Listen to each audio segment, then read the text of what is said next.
Legend Total War here, and today we're raiding a potential new Beastman Doomstack here, covering the Wargor on a Tuskgor Chariot mount. Now this Doomstack is inspired by Turin's video that he made last night, where he showcased in custom battles how the Tuskgor Chariot mount for the Wargor was completely busted, how they were taking out units that they had no right taking out.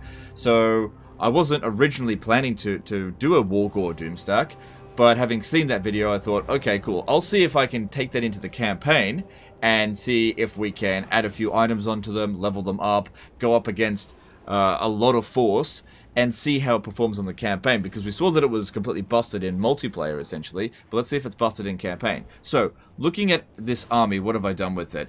We've got a Great Bray Shaman of the Wild as a commander. So no Legendary Lord here. You could put him on a Legendary Lord, but I've got them doing other things. So I've got a Gorbul here with, I think this one's got the Discipline trait. Yep. He's just there for Siege Attacker. Not that we need it in this particular situation, but you should, for your armies, for the campaign, try to put Siege Attackers in all of them, because the Wargors don't have that. And then we've got a Bray Shaman of Wild here. Sorry, not Wild, of Beasts. Which I specifically chose Beasts because I didn't want to do direct damage spells. I wanted to utilize Pan's Impenetrable Pelt, Wissan's Wild Form, and also the Curse of Anra here to actually provide buffs, because of the 4 laws of magic that the Beastmen can draw from. The Beast magic actually has the best buffs, but the other ones have the best damage spells. Alright, so what we're going to do here is we're going to attack this middle army here, which is in camp stance, so we shouldn't ambush it, because I don't actually want to ambush it. And then jump in and like see how it goes. I also need to talk about the equipment that we've got on. On every single one of these Wargors, we've got the Champion's Essence, which provides passive regen, extra ward save, and 20 extra melee attack. Now this item here, not too difficult to get them. You just go into this and you can buy as many of them as you want. Just cost 10 grand, which isn't that big of a deal. We've also got the Fell Axe of the Drakwold on all of them, which provides extra 10 melee attack and weapon strength, so that's an easy one to get. And then most of them have the Mutated Gorgonhide, which provides them with passive ability Blood Frenzy, armor, and melee defense. And then various enchanted items on there. But it's mainly the Champion's Essence that we really needed. Anyway, let's jump into this. Very unlikely that we'll ambush them. If we do ambush them, I'll have to just, yeah, okay, there we go. In Auto Resolve, it says that we'll win with a heroic victory, with low casualties. So Auto Resolve really likes it. Okay. Well, let's see how it goes. So,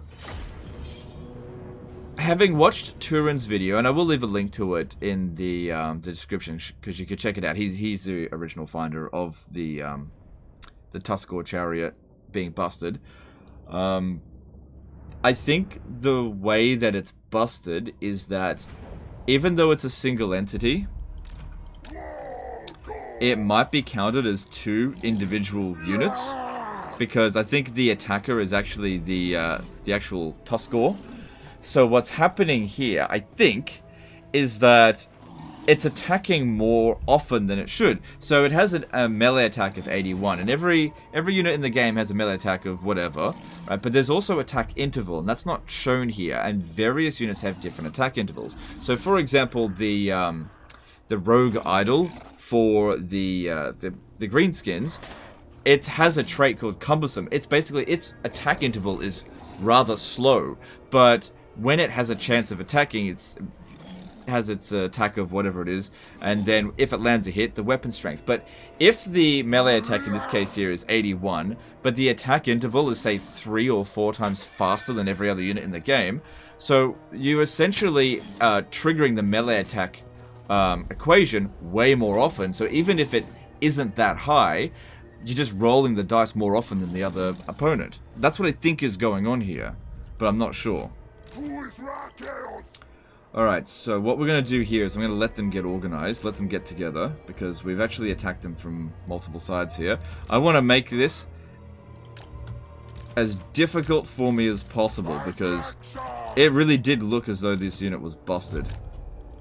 So let's just stand back over here and just let the Warriors of Chaos get together. Would have preferred to go up against 4 armies, but this is just what we've got here. So yeah, just let them get organized, and then we'll just charge at them. Yeah, so these are more or less between rank 16 and 18. I didn't level them up to 40 just because I didn't feel like I really needed to get them to that point. This lord here hasn't defeated Tyrion or any other like traits that provide boost to the entire army. Just wait for them to get organized.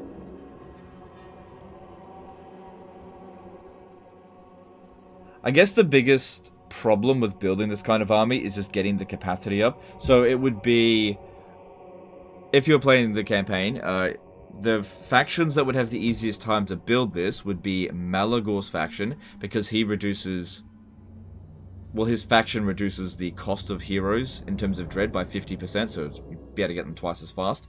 And also with the Slaughterhorn tribe, so that's Torox's tribe, because he has a rampage reward that reduces the cost of recruiting them by 50%, I think. So essentially they're the same price as whether you choose Malagor as your starting lord or Torox, depending on whether or not you get that rampage reward going. And then I think, I mean, after we've done this battle, I'll show you what the cost is for another Wargor. And other armies of mine have Wargors in them, so I've got more than 20, I think. There's 17 here. Alright, they should be organized by now. Let's, hang on. Let's go and just throw down with them. So, decent speed on them. You know, 81 speed. This is fairly late in the campaign now. All the technologies have been researched.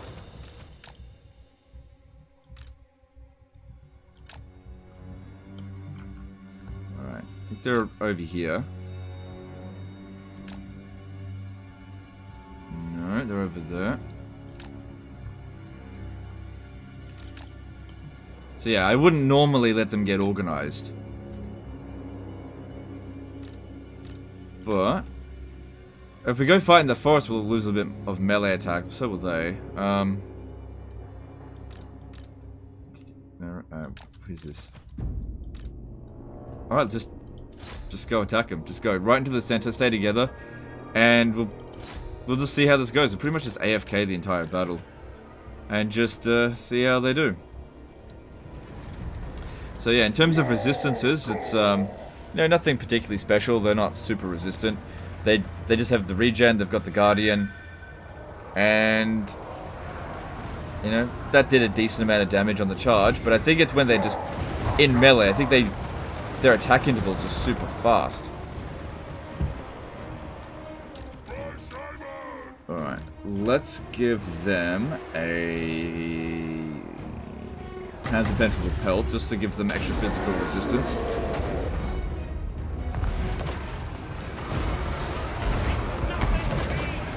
We really should be keeping them close together, but at the same time, I kind of want to see how they're going. If we have a look here, we can get a gauge on how often they're actually dishing out damage. Yeah, see how the damage ticked up twice? They're like double attacking. Their attack interval is really fast.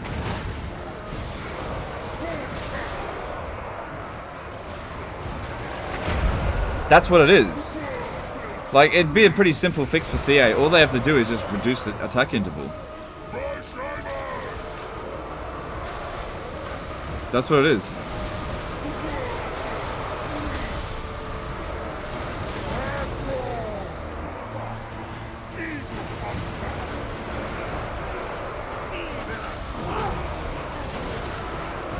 So can't they just go over there? Trying to keep an eye on this. But yeah, they're absolutely slaughtering in there. Ah, whatever, they should get out of this.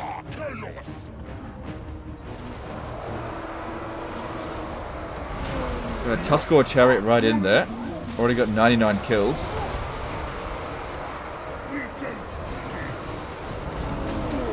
Meanwhile, the Gorbel's sitting here with 5 kills.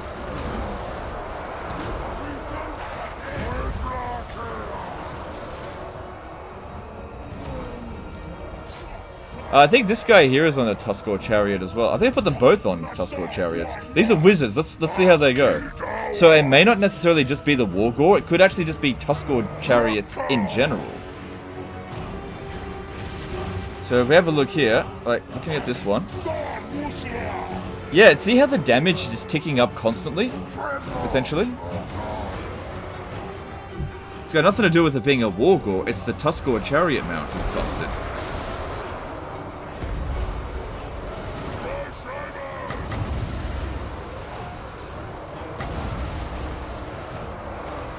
Some of them are taking some damage now. If we really want them to fight well, we've got to get them together. Fight back to back. They'll take less damage that way. Look at that. These are Chaos Knights. And these are wizards. These are wizards. Wow. Meanwhile, the Gorbul, like, Gorbuls are pretty damn strong. And it is not keeping up with them at all.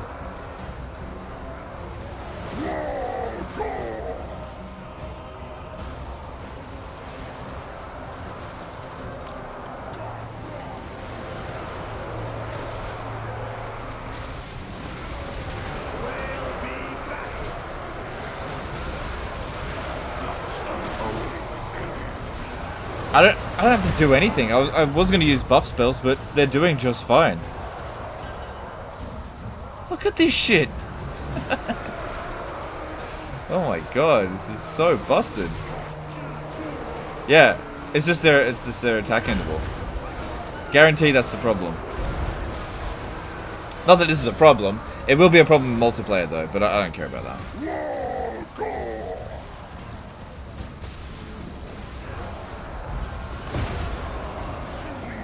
Yeah, they just attack too often. Yeah, very easy fix for CA though. So yeah, I can't imagine that. Look, the DLC might launch with the with this still in effect. It might, but it likely won't stay this way for very long.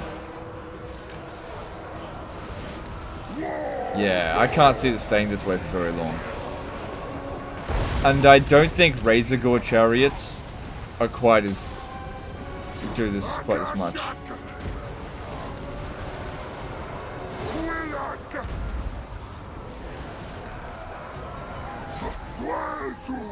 Jesus.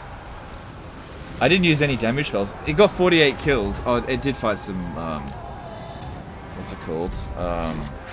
Chaos Hounds.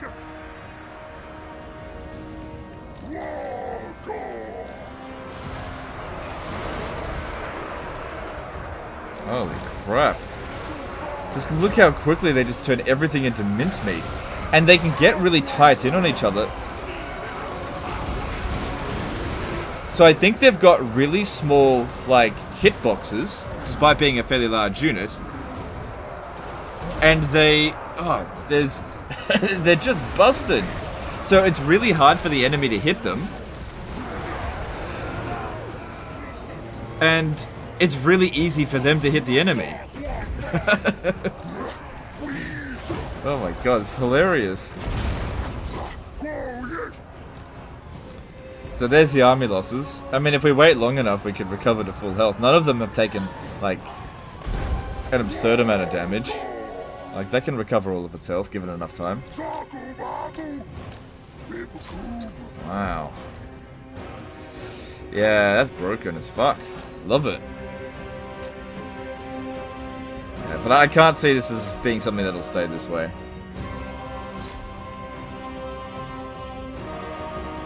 Because, like,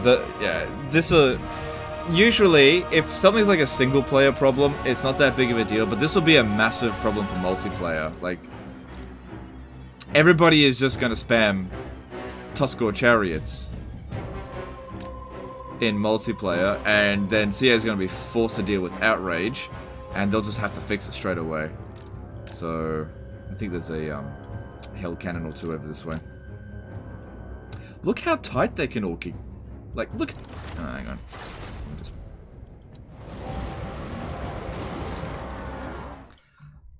there's so many of them in such a tight little space there.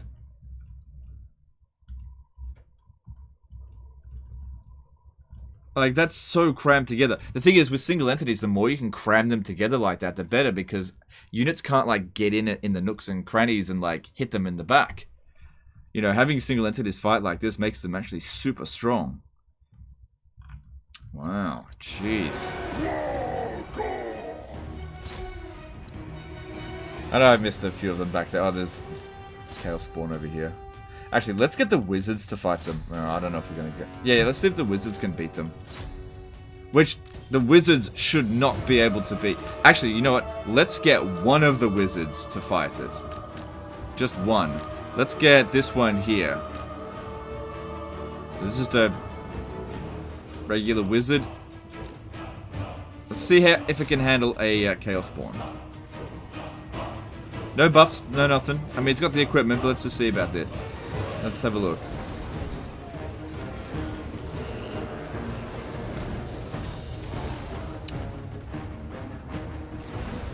I mean, I don't really think Chaos Spawn are good units, but this is a wizard that is taking a giant steaming dump all over this Chaos Spawn unit.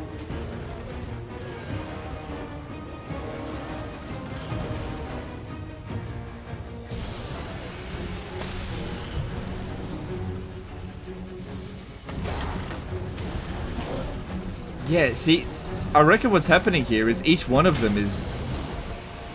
Like, that one's an attacking... Like, they're just all attacking. They're all different entities, essentially, but as part of the single entity.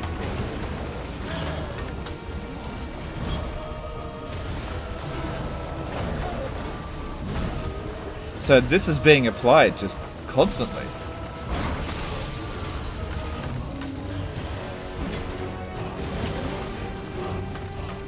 I mean, obviously the Wargors would have done this a lot faster. Like I said, this is a wizard.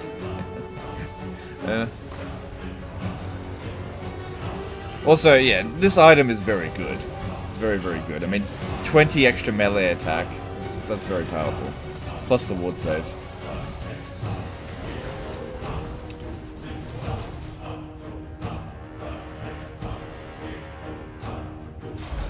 Yeah.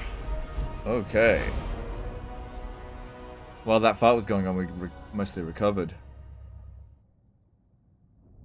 Maybe I should see how well it goes in auto-resolve. If there's any full-strength armies that I can catch straight away. Just have a quick look. But yeah, I think the issue is... it's got nothing to do with the Wargor. It's specifically with the Tuskgor Chariot as a mount. Not necessarily a Tuskgor Chariot unit. I'm not too sure about that one. And that...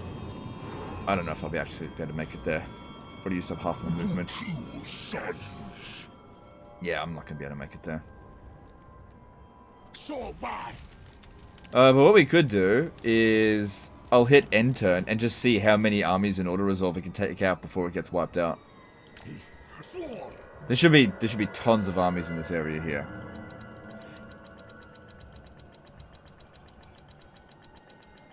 So yeah, we're just gonna auto-resolve until they get wiped out and see just how many Warriors of Chaos armies they can take out. Now obviously Warriors of Chaos are a bit of a joke, but the reason why I wanted to put them up against here is to, you know, have this essentially strong melee unit go up against a strong melee faction.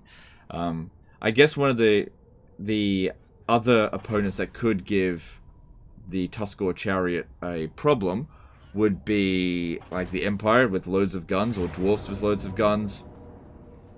Or going up against High Elves. They have shitloads of... I'd say that Phoenixes probably wouldn't be a problem because we don't have Flaming Attack. Here comes the Warriors of Chaos. Here we go. Yep, here we go. Okay, so there's 2 full stacks and the remnants of those 2. Alright, well that's... Any more coming?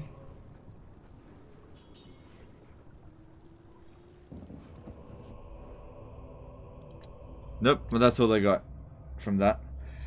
Wow, it's even super strong in auto-resolve. Yeah. Alright, and then let's have a look finally at... Oh, they're all over here now. Probably take out Sarthrael like it's nothing.